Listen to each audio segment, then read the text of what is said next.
Kedua, ada lagi kalimat tafarraqu sufufakum.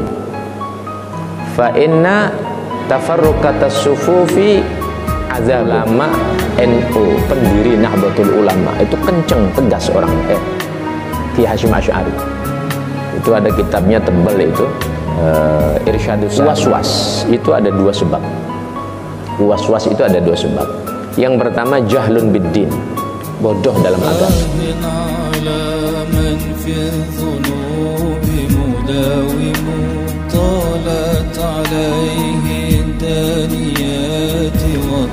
Kana salaf idza jaa ila ahadihim talibul ilm yu'allimuhu awwalan kaifiyatas sholati bil fi'l aw ma hadza ma'nahu. Wa qila idza aradta an ta'rifa fiqha ar-rajuli fanzur ila sholatih fa in ahsana sholatahu fadzalika alamatun ala annahu faqih. Wa lihadza yanbaghi lil insan an yakuna faqihan khususan bi ahkamis shalah. Salaf apabila datang kepada mereka orang-orang yang belajar ilmu, maka pertama kali diajarkan kaifiyatas shalah bil fi'l, tata cara sholat dengan perbuatan, secara perbuatan. Kaifiyah sholat secara perbuatan, gerakan sholat, takbirnya dan semuanya ya. Jadi secara keseluruhan itu pertama kali diajarkan. Kalau diajarkan teori, kalau teori apalagi mu'allaf misalnya, susah. Orang baru masuk Islam, syahadat, tugas orang yang memu'allafkan itu diantaranya juga punya tugas untuk membimbing agamanya, menguatkan keimanannya, membimbing agamanya. Setelah dia bersyahadat, maka yang kedua sholatnya.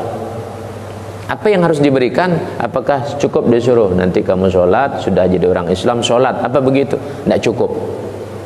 Dibimbing secara perbuatan, contoh dan praktek langsung. Ini yang diajarkan oleh para salaf. Karena kalau kita ajarkan teori tidak nyambung ya. Beberapa saya melakukan hal tersebut, kita kasih teori sampai 2-3 bulan datang lagi tidak ngerti apa-apa ya. Lebih-lebih kemudian secara akidah tidak ditanamkan secara kuat, secara kuat. Ada yang balik lagi lah, dia jadi orang murtad, balik lagi murtad. Ada yang memang ya alhamdulillah kuat, tapi masih belum benar, kaifiyah sholatnya belum benar.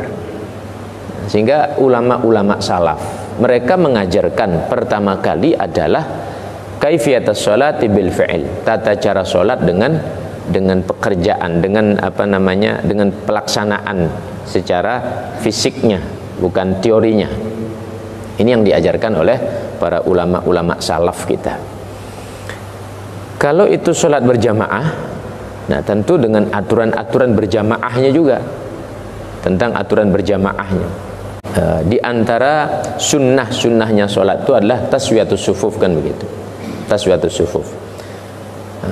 Ada beberapa tempat memang yang saya lihat dua hal yang itu dirubah, cuman perubahan ini apa benar atau tidak, ini saya sengaja lontarkan dengan kalimat seperti ini. Ada di satu tempat azan itu diperubah, sallu fi buyutikum, dirubah seperti itu ya, kalimat, dan itu dikumandangkan terus berulang-ulang. Akhirnya orang yang memang sudah asalnya malas sholat, ya sudah sholat di rumah saja. Itu terjadi di beberapa kampung itu ya.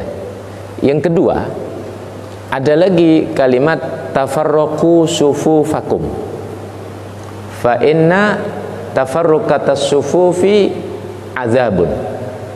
Ini yang disampaikan oleh si imam. Tafarraqu sufufakum. Saya tanya sama dia, loh kenapa kok sampean bilang tafarraqu sufufakum? Ini perkara yang baru, sampean ngada-ngadain. Kata si imam sederhana saja yang jawab.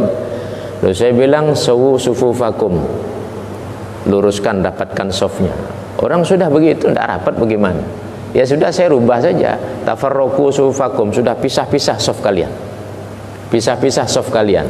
Karena memisah-misah soft itu adalah azab. fa innal furqah adzab. Jawabannya begitu. Jawabannya seperti itu. Saya pikir-pikir ada benernya juga itu ya. Saya pikir-pikir ada benernya juga itu. Nah, terus saya tanya, "Lah sampean apa berani tanggung jawab merubah seperti itu?" Lah orang sudah aturannya begini. Aturan dari atasnya begini, ya sudah biar dia tanggung jawab nanti semuanya. Jawabannya seperti itu. Akhirnya sudah, biar tidak panjang lebar, saya tidak ajak berdebat lagi. Ya sudah kalau begitu, saya bilang. Saya temukan hal seperti itu. Saya temukan hal seperti itu. Jadi dirubah kalimatnya, tafarraqu sufufakum, pisah-pisah saf kalian kata. Jadi bukan sawu sufufakum lagi, tafarraqu sufufakum. Tapi dari disiplin ilmu yang saya pelajari, itu kalimat keliru, fatal. Itu kalimat keliru fatal itu. Kalimat kelirunya ya. Kenapa? Karena tidak pernah Nabi mencontohkan ulama. Kalau Nabi apalagi ya, ulama ya dari salaf, kita tidak pernah mendapatkan hal tersebut. Tidak pernah mendapatkan hal tersebut ya. Nah, dan kalau saya mengambil contoh tegas ulama NU, pendiri Nahdlatul Ulama, itu kenceng tegas orang Ki Hasyim Asy'ari. Itu ada kitabnya tebal itu, Irsyadus Sari. Itu tebal gitu. Itu tegas beliau orangnya ya. Tegas lurus. Dan dalam hal agama tidak pernah main-main. Tidak pernah main-main. Itu Ki Hasyim Asy'ari.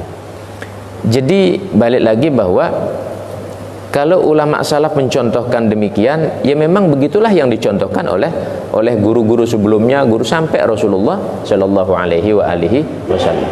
Begitu memang dicontohkan. Nah, kenapa kemudian ya mendekati kiamat ini, hal-hal yang baru itu banyak kita dapatkan. Memang Nabi juga menyatakan bahwa apabila sudah dekat kiamat, yarfa'ul ilm, Allah angkat itu ilmu agama, wa yanzil jahl, Allah turunkan itu kebodohan. Saya teringat ungkapan dari Al-Imam Abdullah Haddad menyatakan begini, was-was itu ada dua sebab. Was-was itu ada dua sebab. Yang pertama jahlun biddin, bodoh dalam agama.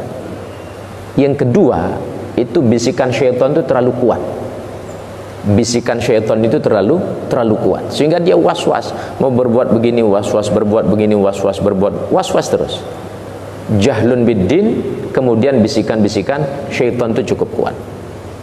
Maka ketika di hati kita, di hati Anda sekalian, dalam melakukan ibadah ada was-was antara dua hal tadi. Antara dua hal tadi. Dalam semua hal sudah ya, urusan ibadah. Kalau terjadi was-was, mau takbir was-was, mau melakukan hal itu was-was, antara dua perkara itu, jahlun biddin, kemudian ada was-was bisikan daripada syaitan. Itu saja dua masalahnya, tidak ada masalah yang lain. Nah, sehingga kalau itu masalahnya was-was, perlu dipertegas dalam agama. Nah,